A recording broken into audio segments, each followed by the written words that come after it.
My name is Earl McKenna. I've spent more than 50 years pulling a living from the water, and I've got stories that the sea itself would be too shy to tell. Settle in and let an old man spin you a yarn. That winter, the cold had teeth, and it wasn't afraid to bite. It came down from the north like a hungry wolf, settling over our little stretch of coast and locking everything in a grip of iron and ice. Even the ocean seemed to hold its breath, the waves turning slow and heavy like liquid slate. But the real change was inland, on Sable Point Lake. It froze thicker, faster than I'd seen in a decade. The old-timers had a name for a winter like this, a bone-deep winter, the kind that got into the marrow of the world and stayed there. For me, that meant it was time for the ice shanty, the auger, and a patience that only comes from staring into a hole in the ice for hours on end, waiting for a twitch on the line.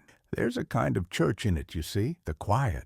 The whole world is muffled under a blanket of snow. The only sounds are the groan of the ice settled, the whisper of the wind against the canvas of your shelter, and the thump of your own. It's a conversation with something much older and bigger than yourself. You learn to read the color of the ice, the way the pressure ridges form, the subtle signs that tell you where the perch or the pike are hiding. It's a language learned over a lifetime, not some look up a book on one of those little glowing rectangles everyone carries around. My gear was the same as it had been for 30 years, a sturdy hand auger, a few well-cared-for jigging rods, a bucket to sit on, and a thermos of coffee so strong it could dissolve a spoon. It was enough.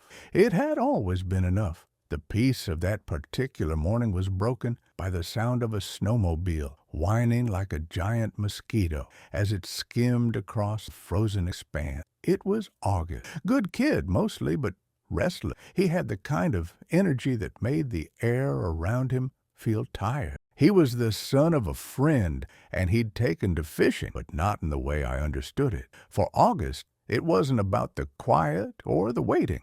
It was about the gear, the latest rods made of some space-age carbon, the sonar fish finders that painted a picture of the bottom, the heated boots. He had more technology in his sled than a Coast Guard vessel. He pulled up near my shanty, killing the engine and plunging us back into a profound silence. "Morning, Earl," he hollered, his breath pluming in the frigid air. "Anything biting besides the frost?" I just nodded, taking a slow sip from my thermos. "They're down there," I said, just thinking about it. August laughed, a sharp, loud sound in the quiet. He started unpacking his things with a flurry of motion, drilling a hole with a gas-powered auger that roared to life and spit ice shavings everywhere. The noise felt like a violation. When it was done, he pulled out his prize, the reason for his visit. It was a small torpedo-shaped device with a camera on the end, tethered by a long, thin yellow cable. "Check this out," he said, his eyes gleaming with pride. "No more guessing, old man. This little beauty sends a live video feed right to my phone. I can see exactly what's down there. See the fish, see the structure. It's the future, Earl." He held up his phone, the screen glowing brightly against the white snow. I squinted at it. To me, it was just another thing to run out of battery, another distraction from the real business of fishing. I preferred to feel the subtle tap, tap, tap of a curious perch through the line in my fingers, not watch it on a screen. Was all I. "Looks complicated." "It's simple," he insisted, a little too loudly. "You just lower it down, and the lake opens up. No more superstition, no more feeling where the fish are, just pure data." He seemed to place a lot of faith in data. I placed my faith in the way the wind shifted from the northeast and the fact that the gulls had been quiet all morning. We were fishing from two different worlds, him and I, sitting just a few feet apart on the same sheet of ice. I went back to watching my line, feeling the comfortable weight of the small lead jig at the end of it. Could feel the current, faint sigh, moving beneath. That was my data. August, meanwhile, was all thumbs and excitement. He was trying to show off, I knew. He knelt by his freshly drilled hole, the black water a perfect dark mirror reflecting the pale gray sky. He switched on the camera. A small green light blinked to life. "All right, watch this," he said, not to me, but to the world in general. He started feeding the yellow cable into the hole. "We're going deep. Let's see what secrets old Sable Point is hiding today." The cold was relentless. I could feel it creeping into the tips of my fingers, even through my thick woolen gloves. I knew August must have been feeling it too. He was wearing thinner, more modern gloves, the kind with little pads on the fingertips so you could still use your phone. Practical for his kind of fishing, I suppose, but not much good against a bone-deep cold. His hands were getting stiff. I saw him fumble with a spool of cable once and twice. "Careful," I said, my voice. "That ice water's got no mercy." He shot me an annoyed look, as if my caution was an insult to his competence. I got it. He was leaning over the hole, his face illuminated by the glow of his phone as he watched the camera's descent. A small school of shiners flickered across the screen. "See? Look at that. It's like being down there with them." He was so mesmerized by the little screen, so caught up in the victory of his technology, that he wasn't paying attention to the real world. He wasn't paying attention to the way the plastic spool was getting slick with condensation, or the way his fingers were turning a blotchy red and white. The wind picked up just then, a sudden, sharp gust that rattled my shanty and sent a skiff of snow dancing across. August flinched, more from the sudden noise than the cold. There was no great shout or splash, small, almost silent slip. His stiff fingers, clumsy with cold and distracted by pride, lost their purchase. The spool of yellow cable tilted, wobbled for a half-second on the edge of the hole, and then slid in. It went down with a quiet plink. The camera, the cable, and all of August's data-driven certainty vanishing into the black water. For a moment, he just stared at the hole, his mouth slightly open. The phone in his other hand was still showing the last image the camera had sent before the connection was lost. A blurry, disoriented view of the underside of the ice as it fell away. Then the screen went to static. The silence that followed was heavier than before. It was filled with the weight of an expensive mistake and a young man's crushed pride. The whining wind, the only thing that dared to speak. August just knelt there, statue of disbelief. All that modern magic, all that certainty, swallowed by a simple hole in the eye, by a cold that didn't care one bit about his fancy gear. I reeled in my line methodically and poured another cup of coffee from my thermos, the steam rising like a ghost in the frozen air. The lake had its secrets, all right, and it seemed it wasn't too keen on sharing them with a cat. August stayed frozen like that for a good long while, just kneeling over the hole as if he could will the camera back up with the force of his disbelief. The kid was pale, his face a mask of shock under his wool hat. I've seen that look on men who've lost a big fish right at the side of the boat, but this was different. This wasn't just disappointment, it was the sharp, metallic taste of failure. He'd come out here full of swagger and newfangled magic, and the old, cold lake had swallowed it whole in one silent gulp. Finally, he slammed a gloved fist onto the ice beside the hole. The sound was flat and dead. "Damn it," he muttered, the words barely audible. "Damn it all!" He stood up and started pacing, a tight little circle of frustration. That thing cost a fortune. My whole paycheck. I didn't say anything. There was nothing to say. I just reeled in my line, checked my bait, and sent it back down into the dark. The fish were still there. They didn't care about his lost camera. The lake didn't care. That's the first thing you learn out here. The water is indifferent. It gives and it takes, and it never asks for your opinion on the matter. After another 10 minutes of him kicking at snowdrifts and cursing the manufacturer, the cold in his own hands, he finally ran out of steam. He stopped at me. His shoulders slumped. "What do I do, Earl?" "Well," I said, not looking up from my line, "you can stand there and freeze, or you can try to get it back. That seemed to snap him out of it. A little spark of hope, or maybe just desperation, came into his eyes. Get it back? How? It's at the bottom. It could be anywhere down there. It's at the bottom, all right, I agreed. Right underneath that hole. There's not much current in this part of the lake. It likely went straight down. I pointed with my chin toward my sled. Got a heavy-duty treble hook in my tackle box and a roll of 100-pound test line. We can try dragging for it. It was a long shot, and we both knew it. Fishing for a thin yellow cable on a muddy bottom 100 feet down was like trying to find a particular needle in a whole barn full of haystacks. But it was better than doing nothing. It was something to warm the hands and the mind, so that's what we did. For the next 3 hours, we took turns. We rigged up a heavy lead sinker above the big, sharp treble hook and lowered it into the hole, letting it sink all the way to the bottom. Then the slow, tedious work began. We'd drag it a few feet across the lake bed, then lift and drop it, hoping by some miracle one of those hooks would snag the cable. Every time the hook caught on something, our breath would catch in our throats. But it was always just a sunken log, a rock, or a clump of old weed. The line would go tight with a false promise, and then the hook would pull free with a sickening muddy scrape that we could feel all the way up the line into our bones. The sun began its slow slide toward the horizon, painting the underside of the clouds in shades of bruised purple and cold orange. The temperature dropped with the light. My coffee was long gone, and the cold was starting to feel personal again.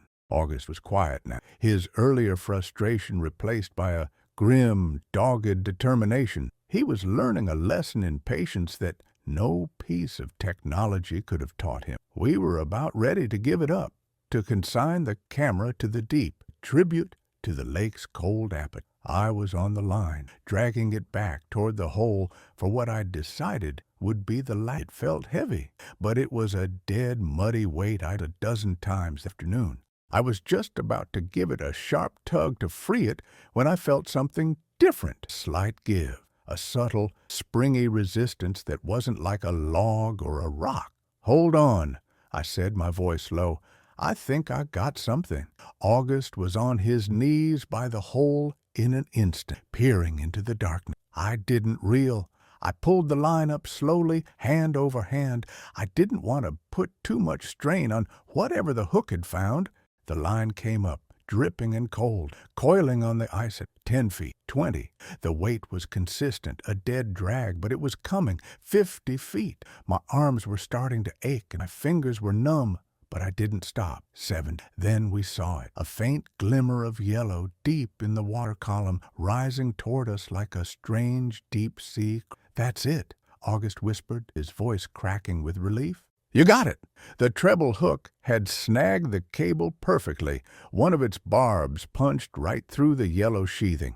I brought it up the last few feet with extreme care. August reached in and grabbed the cable, his hands trembling slightly, and began pulling. A moment later, the camera itself broke the surface, sleek and black and dripping with freezing water and a little bit of mud. He snatched it out of the water and held it like it was a rescued child. I don't believe it, he said, laughing a shaky, exhausted laugh. I really don't believe it. We packed up our gear in the gathering dusk, the wind biting at our exposed faces. The elation of the recovery was already starting to fade, replaced by the deep, weary chill of the day. Let's get back to my shanty, I said. Dry that thing off. See if it still works. My shanty was small, but it was a fortress against the cold. I fired up the little propane heater, and its soft hiss was the most welcoming sound in the world. The small space was soon filled with a dry, metallic warmth. We sat on our bucket, shedding our outer layers and letting the feeling slowly return to our hands and feet. The camera sat on a small crate between us. August wiped it down carefully with a rag. The battery light is still blinking, he said, a note of wonder in his voice. It's supposed to be waterproof down to 300 feet. Looks like they weren't lying. A silence settled between us. The purpose was accomplished. The thing was found, but now a new feeling was in the air. Curiosity. The camera had been on when it fell.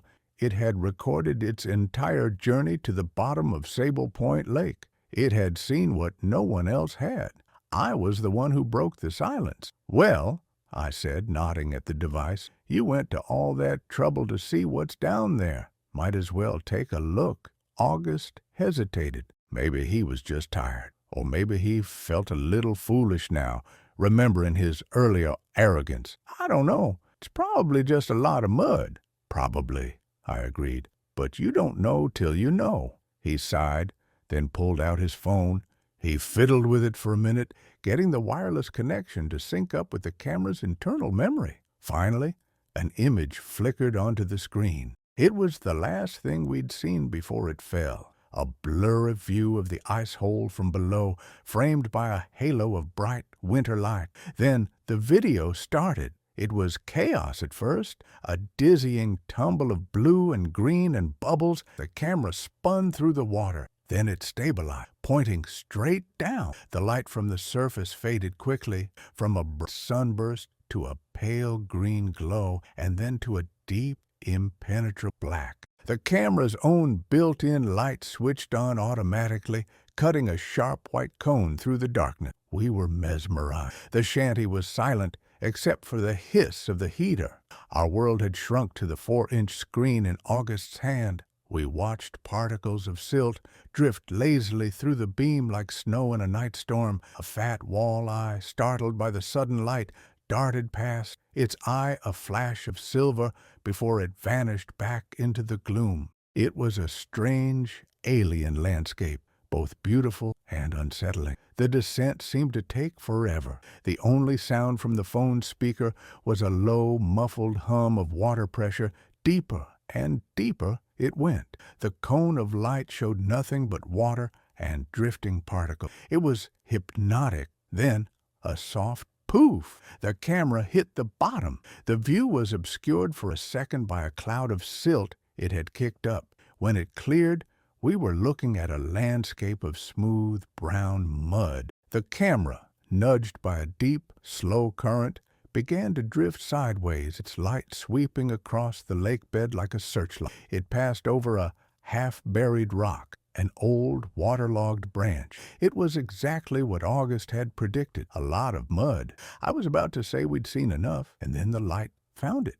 It was pale, almost white against the dark mud. At first, my mind couldn't make sense of the shape. It looked like a strange, bleached root or a piece of discarded plastic. The camera drifted closer. The shape resolved itself. There were fingers, 5 of them, thin and pale, with nails that looked unnervingly clean. They were slightly curled, as if reaching for something that was no longer there. It was a hand, a human hand sticking out of the mud. It was perfectly reserved, the skin waxed taut for the freezing water. It wasn't a skeleton. It was. We stared, our minds refusing to accept what our eyes were seeing. The image was perfectly clear, horribly detailed in the camera's unforgiving light. It filled the entire screen. For 3, maybe 4 eternal seconds, the camera lingered on it. Then the screen went black. A small icon appeared in the center. Low battery. The hiss of the propane heater suddenly sounded deafeningly loud. August was still holding the phone, his knuckles white. Neither of us moved. Neither of us breathed. The comfortable warmth of the shanty was gone, replaced by a cold that had nothing to do with the temperature. It was a deep, internal freeze, a horror that had risen from the bottom of the lake and settled right there in the little canvas hut with us. The black screen of the phone reflected our 2 faces, pale and wide-eyed, in the soft glow of the propane heater. August's hand was shaking so badly he almost dropped the device. He finally managed to set it down on the crate with a clatter that sounded like a gunshot in the dead quiet of the shanty. We just sat there, staring at the blank screen as if the image of that hand was still burned onto it. A ghostly afterimage. The world outside, the familiar, peaceful world of snow and ice, had vanished. Our universe was now confined to the canvas walls of that tiny hut, and it was filled with silent, screaming presence of what we had just seen. My heart was thumping against my ribs like a trapped bird. 50 years I'd been on the water. I'd seen storms that could tear a boat in two. I'd seen sharks the size of small cars. I'd seen things in the fog that would make a man question his sanity. But I had never seen anything like that. So still, so deliberate, a piece of a person offered up from the silt. "Did you?" August started, his voice a dry rasp. "Did we just see?" He couldn't finish the sentence. He didn't have to. I swallowed hard, my throat feeling like it was full of sand. "I saw it," I said, and my own voice sounded strange to me, distant. He ran a trembling hand over his face. "No, it couldn't be. It was a glove, a rubber glove that fell in and filled with mud. That's all. It had to be." He was talking fast, trying to build a wall of words between himself and the image in his mind. But his voice lacked conviction. We both knew what we'd seen, the curve of the knuckle, the pale crescent of the fingernail. It wasn't a glove. We sat in silence again, the unspoken truth hanging in the air between us, colder than the wind outside. The friendly hiss of the heater sounded menacing. Every groan of the ice on the lake outside made us both jump. The familiar sounds of the winter world had become threats. The lake wasn't just a place to fish anymore. It was a grave. Finally, I got to my feet. My knees cracked in protest. I felt 100 years old. "All right, son." My voice steady now. I had to be the steady one. "We've seen it. Now we have to do something about it." "Do something?" he asked, looking up at me, his eyes full of a young man's fear. "Like what? Call the police?" The word sounded foreign, absurd out here on the frozen water. "Sheriff Reuben," I corrected him. "We call Reuben. We tell him what we found." The idea seemed to terrify him even more. "And say what? That we dropped my camera and it filmed a hand? They'll think we're crazy. Or worse." His eyes darted around the shanty as if the walls closing in. "What if they think we had something to do with it? They'll think we're crazy if we don't tell them, and somebody else finds it," I said, my tone leaving no room for argument. "This isn't a lost wallet, August. This is something else. We don't have a choice in the matter. The choice was made for us the moment you dropped that camera." The fight went out of him. He just nodded, looking defeated. We packed up the rest of our gear without another word. The journey back across the ice was grim. The setting sun cast long, distorted shadows that looked like grasping arms. The sound of the snowmobile, once an annoyance, was now a comfort. A piece of the normal world and had suddenly become deeply abnormal. I followed behind on foot, my sled dragging behind me, my eyes fixed on the darkening shoreline, trying not to think about what lay beneath my feet, preserved in the cold, dark water. Reuben's office was in the small town hall, a squat brick building that always smelled of damp paper and stale coffee. He was a man who seemed to have been born middle-aged. He had a calm, unhurried way about him that people either found reassuring or infuriating. He was sitting behind his big metal desk doing paperwork under a buzzing fluorescent light. He looked up as we came in, stamping a cloud of cold air and snow in with us. "Earl, August," he said, his expression not changing. "Bit late for fishing, isn't it?" "We ran into a problem, Reuben," I said, getting straight to it. We told him the story, from August showing off his new toy to it falling in the hole, to the long hours trying to retrieve it. Reuben listened patiently, leaning back in his squeaky chair, his fingers steepled under his chin. He didn't interrupt once. When we got to the part about what we saw in the video, August fumbled with his phone. "The battery's dead now," he said, his voice shaky. But we saw it, clear as day. Reuben was quiet for a long moment, his gaze steady. I could see him turning it over in his mind, weighing the possibility of a prank, of a mistake, of two fishermen whose eyes were playing tricks on them after a long day in the cold. "A hand," he finally said, the words flat. Yes, just sticking out of the mud at the bottom of Sable Point. That's what we saw. He let out a long, slow breath and rubbed his eyes. You two been drinking out there, Earl? You know I don't touch it on the water, Reuben, I said, my voice sharp. And the boy was too scared to be drunk. He looked from my face to August and back again. He saw we weren't lying, or at least we believed what we were saying. He stood up and walked over to a large map of the county pinned to the wall. He stared at the blue shape of Sable Point Lake for a long time. Nobody's been reported missing, he said, more to himself than to us. Not for years. Not around here, anyway. He turned back to us. All right, I'll need to take the camera, and I'll need you both to show me exactly where you were. First thing in the morning. The investigation, as Reuben called it, was slow and fraught with problems. The winter held on with a vengeance. More snow fell, and the temperatures stayed brutally low. Any thought of sending divers down was impossible. The ice was too thick in some places, dangerously thin in others, especially pressure ridges had formed. They tried using their own underwater camera, a clunky, official-looking thing. They couldn't find the exact spot. The lake bed was a vast, featureless expanse of mud, and our little ice hole was just one of things old and new that dotted the surface. Our story became a quiet local rumor, the Sable Point Hand. People would talk about it in hushed tones at the diner or the bait shop. Some thought we were liars. Some thought we were crazy. Most just found it a creepy story to tell on a long winter night. August got the worst of it. The kids his age mocked him about his expensive ghost hunting camera.